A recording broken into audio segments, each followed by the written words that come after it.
Účinnejšie sa rieši problém vtedy, ak človek zapojí do toho liečebného efektu čo najviac spôsobov liečby.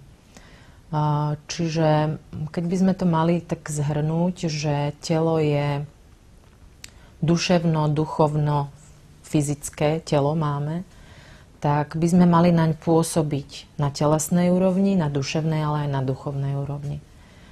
A tým chcem povedať, že človek tým, že bude prijímať výživové doplnky, síce bude liečiť svoje telo, môže k tomu pridať aj stravu, ale mal by cvičiť, mal by dobre dýchať, mal by sa pravidelne stravovať. To sme stále na tej materiálnej úrovni. A ešte by možno do toho procesu ozdravovacieho mohol zapojiť meditáciu, možno psychologické poradenstvo, pracovať aj na tej duševno-duchovnej úrovni.